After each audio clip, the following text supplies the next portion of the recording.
Expert opinion यहाँ पर concern का उसी तरीके से मैटर करता है। फॉर एग्जांपल अगर आपने पेपर वर्क करना है, आपको डूज तो वेबसाइट बता देगी गवर्नमेंट ऑफ कनाडा की या यूएस की, लेकिन जो डोंट्स हैं वो आपको एक्सपीरियंस से पता चलेंगे। बिल्कुल, और आप महंगी गलती ना करें इससे बेहतर। कंट्रीज जैसे कनाडा हो गया, यूएस हो गया, तो यहाँ पर इस वक्त मेडिकल प्रोफेशनल्स और स्टेम की जो कैटेगरी है, साइंस, टेक्नोलॉजी, इंजीनियरिंग, मैथमेटिक्स, ये इस वक्त बहुत ज़्यादा हाई इन डिमांड है। Naturally you do qualify for Canada, Australia, and इस वक्त यूएस का भी एक प्रोग्राम बड़ा पॉपुलर हो रहा है, EB2 NIW करके, उसमें कोई एज लिमिट भी नहीं है। पहले अगर आप समझते थे कि किसी भी जगह पे जाके आपने स्लिप हो जाना है, तो उसका तरीका लोग ये समझते हैं कि हमारे पास लगी लगाया अगर वहाँ का वीज़ा है। कई ऐसे ममालिक हैं जिसमें कनाडा सर फहरिस्त है कि वो आपको राइट यानी वो रिफ्यूज़ल टू एंट्री नहीं कहता अगर आप किसी भी तरह से वहाँ पे पहुँच गए। उनको अपने सिस्टम पे यकीन था, और कोविड के दौरान किसी भी विज़िटर को, क्योंकि अगर वो फंस जाए वहाँ पर आके और वापस अपने मुल्क नहीं जा पा रहा, तो what we do is we make sure कि ऐसा शख्स वहाँ पे काम कर सकता है और जॉब्स कर सकता है, और उन और जॉब्स के ज़रिए वो अपना गुजर बसर कर लें। बहुत सारे लोगों ने इसको एज ए लूप होल इस्तेमाल किया और वहाँ जाके असाइलम्स अप्लाई किए, यानी वहाँ पे कहा कि जी हम फॉर वट एवर रीज़न हम मुल्क वापस नहीं जा सकते, झूठे सच्चे केसेस सुना दिए, कोई और वजह बता दी कि जी मैं किसी अक़लियती जमात से मेरा ताल्लुक़ है, मेरे ऊपर सियासी केसेस बने हुए, एट्सेट्रा एट्सेट्रा। लेकिन अब इसकी रोकथाम करते हुए विद इमीडिएट इफेक्ट कनाडा की हुकूमत ने कहा है कि अगर आप एक विज़िटर हैं तो आपका राइट टू वर्क, आपका परमिट टू वर्क कैंसिल किया जा रहा है, यानी आप वहाँ पे जाके काम नहीं कर सकते। तो ये एक तरह से तरीका होगा कि जिसने भी जाना है जी प्रॉपर चैनल से जाएं। कल ही हमने आपको बताया था कि पिछले 17 सालों में तकरीबन 1 करोड़ लोगों ने मुल्क से बाहर अपॉर्चुनिटीज़ को ढूंढा है। उसमें सर फहरिस्त जो ममालिक समझे जाते हैं उसमें बरतानिया है, ऑस्ट्रेलिया है और कनाडा है। आज हमारे साथ मौजूद हैं सुपीरियर कंसल्टिंग से अबू बकर आदिल साहब, और इनसे पूछेंगे कि ये पॉपुलर डेस्टिनेशंस क्यों हैं, और अब दुनिया के जो पॉलिसी फ्रेमवर्क्स में ख़ास तौर पे हुकूमतों पे, लोकली हुकूमतों पे, सियासतदानों पे, सरबराहान पे बहुत ज़्यादा प्रेशर है, क्योंकि एक ही तरह के इकोनॉमिक सिनेरियो से पूरी दुनिया गुजर रही है। हर जगह महंगाई है, हर जगह बेरोज़गारी है। तो इस बात को अच्छी नज़र से नहीं देखते लोकल्स कि आप इतने ज़्यादा इमिग्रेंट्स को जब बुला लेते हैं तो जॉब्स मार्केट पे, अर्निंग पावर पे बहुत ज़्यादा एक दबाव पड़ रहा है।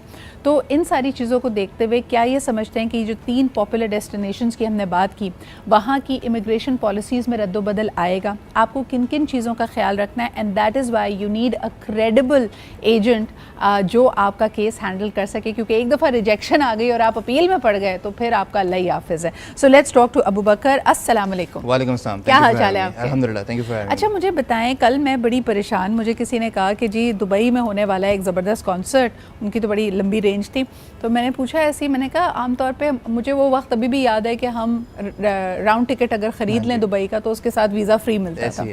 अब मुश्किलात ये हो गई, उन्होंने कहा कि जी पाकिस्तानी अगर आपकी उम्र 45 से कम है तो वो बहुत ही मुश्किल है, 45 से ऊपर 50% चांस है। What's happening around the world? पाकिस्तानियों के लिए विजिट वीज़ा, इमिग्रेशन वीज़ाज इतने मुश्किल क्यों हैं अबू बकर? हाँ, एट द मोमेंट ये थोड़ी सी डिसअपॉइंटिंग है हम तमाम ही पाकिस्तानियों के लिए कि जी इवन दुबई तक का भी वीज़ा हासिल करना बड़ा मुश्किल हो गया है, खासतौर पर सिंगल मेल्स के लिए। बहुत अरसे दराज से ये चली रहा है, पिछले 6-8 महीनों से ये सिलसिला जारी है, लेकिन उसकी मेनली वजह ये है कि जब वो हजरात अप्लाई करते हैं और चले जाते हैं जो कि इतने क्वालिफाइड नहीं हैं, या वो जा कर के इसको जो है वो एग्जॉबरेंट तरीके से यूज़ करते हैं और मुख्तलिफ इलीगल कामों में पड़ जाना या जा कर के स्लिप हो जाना। फॉर एग्जांपल अगर आपका 1 महीने का वीज़ा है तो अब आप वहाँ पर से 1 महीने में वापस नहीं आ रहे, तो ये चीज़ जब अगर इस तरह से होगी तो जाहिर सी बात है पासपोर्ट पर इफेक्ट पड़ता है, ओवरऑल कंट्री के जो है वो एग्जैक्टली। और आपको पता ही है इस वक्त पाकिस्तान की जो पासपोर्ट इंडेक्सिंग है वो कहाँ पर पहुँची हुई है, तो ये ओवरऑल लोगों पर इफेक्ट पड़ता है। और फिर जो जेन्युइन एप्लीकेंट्स हैं, हम और आप जैसे, जिनको वाक़तन जाना है, टूरिज्म के लिए जाना है, किसी से मुलाकात करने जाना है, तो उनके लिए फिर वीज़ा हासिल करना मुश्किल हो जाता है। तो इस वक्त काफ़ी दिक्कत है।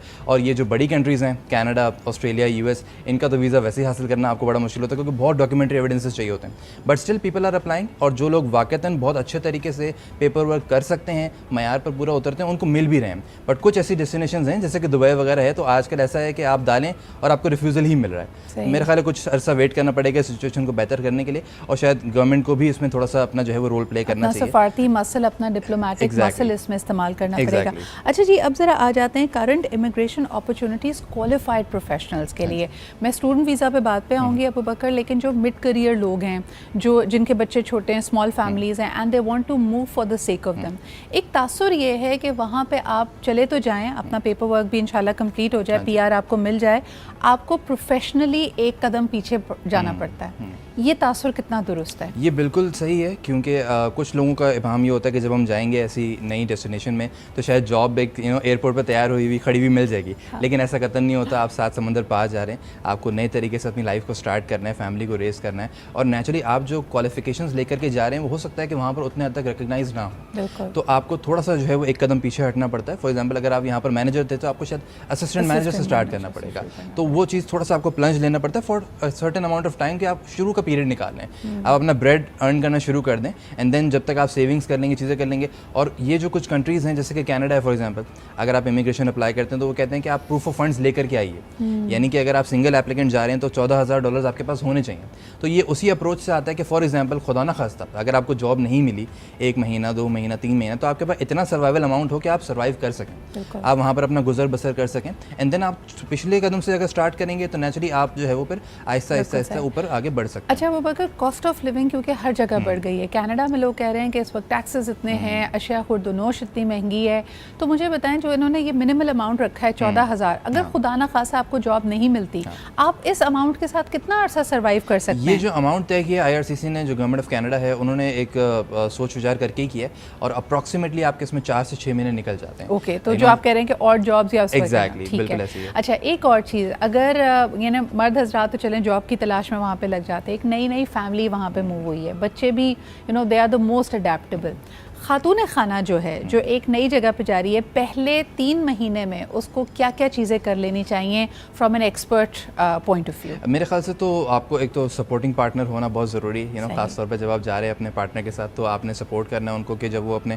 प्रोफेशनल मामलात को देखें। दूसरा ये कि बच्चों के ऊपर जो है वो वर्किंग करना बड़ा ज़रूरी है, उनकी स्कूलिंग हो गई, उनकी चीज़ें हो गई, और यहाँ से जब आप जा रहे हैं तो अपना कुछ प्रिपरेशन करके जाएँ। फॉर एग्जाम्पल अगर आप कनाडा जैसे मुल्क जा रहे हैं तो आपको पता ही है कि वेदर किस तरह का है, लाइफ स्टाइल किस तरह का है, तो आप उस हिसाब से अपनी चीज़ें अपने साथ लेकर जाएंगे और मामलात को तय करेंगे। तो वो चीज़ें पहले कुछ अरसे में 3 महीने के अंदर, ख़ास तौर पे for women it is very important to have their own research कि आपने पहले जाकर किस तरह से अपने जो है वो कदम जमाने, और उसके लिए बहुत सारे जो है वो इदारे भी मौजूद होते हैं इन कंट्रीज़ में कि जो कि न्यू इमिग्रेंट्स को तैयार करते हैं कि आपने किस तरीके से जो है इन्वॉल्व होना है कम्युनिटी के अंदर, और आपके पास कौन कौन से रिसोर्सेज होने चाहिए कि आपने किन से कोऑर्डिनेट करना है। फॉर एग्जांपल अगर आपने कोई प्रॉपर्टी भी लेनी है तो आप किस तरह रियल्टर्स से कोऑर्डिनेट करेंगे, आपने बच्चों की तालीम के लिए किससे कोऑर्डिनेट करना है, आपने जॉब्स अगर तलाश करनी तो रिक्रूटर से कैसे रब्ता होगा। तो ये सारे जो है वो गाइडेंस वगैरह उनको वहाँ पर भी मिलती है, और यहाँ से जब जा रहे होते हैं तो यहाँ से भी ज़रूरी है कि अपना रिसर्च वर्क करके जाएं। अच्छा वो बकर 2 तरह के लोग मुझे हमेशा नज़र आते हैं, लोग कहते हैं कि जी एजेंट अपनी फ़ीस बनाते हैं, अपना कमीशन करते हैं, ये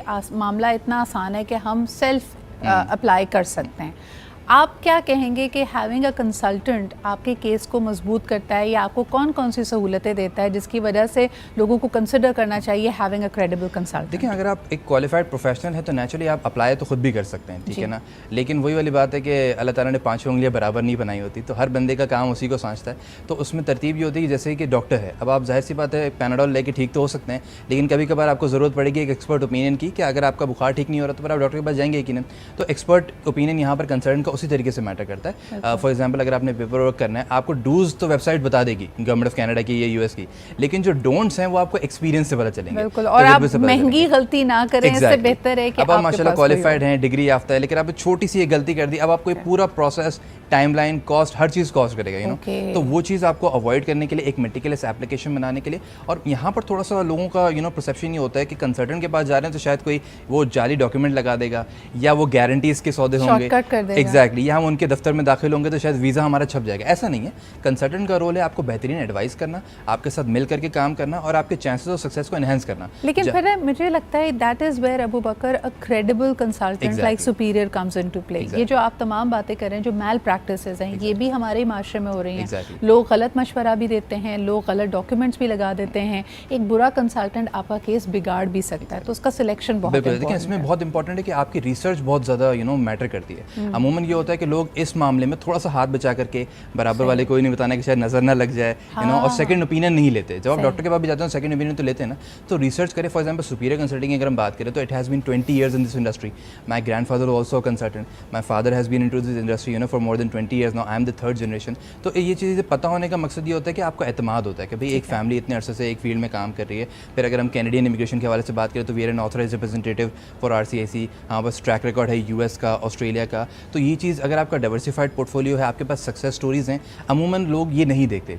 कोई भी शख्स आज अपना दफ्तर बना ले अच्छा सा खूबसूरत सा और वो कहे कि जी मैं आपको कनाडा भेजना चाहता हूँ, मैं भेज दूँगा, तो वो उसको भी केस थमा देते हैं। वो ये नहीं देखते कि पीछे कंपनी ने कुछ किया भी है कि नहीं किया? अच्छा, हुआ स्ट्रॉन्ग कैंडिडेट्स इस वक्त की जो मौजूदा पॉलिसीज़ हैं, और ये इन्वायरमेंट हर वक्त चेंज होता रहता है, शिफ्ट होता रहता है, आप मुझे बताएं कि जो लोग सिंगल हैं, यंग हैं, उनके कौन कौन से फैक्टर्स उनके लिए जा सकते हैं? For example, are doctors being preferred, are women being preferred, engineers, या अगर आपके पास कोई स्किल है। एक ज़माने में लोगों ने कहा कि अगर आपके पास एक ऐसा स्किल है, मिसाल के तौर पे आपने हेयर स्टाइलिंग का कोर्स किया हुआ है, आप शेफ़ हैं या कुक हैं, तो आपका इमिग्रेशन काफ़ी फास्ट ट्रैक हो जाता है। तो वो कौन सी स्किल्स हैं जिसके लिए लोग इस वक्त कीन हैं उनको बुलाने के लिए? अच्छा, इन कंट्रीज़ में 2-3 तरह से आप अप्लाई करते हैं, 2-3 कैटेगरीज आपको आप डाइवर्सिफाई इस तरह से करते हैं कि जी एक तो प्रोफेशनल्स की कैटेगरी है, डॉक्टर्स हो गए, इंजीनियर्स हो गए, IT प्रोफेशनल्स हो गए, तो वो तो अरसे दराज से हैं ही डिमांड में और अप्लाई करते ही हैं। इसके अलावा जो ट्रेड्स वाले प्रोफेशंस हैं, इसमें कुक हो गए या हेयर स्टाइलिस्ट वगैरह हो गए, इनकी भी कैटेगरीज मौजूद हैं।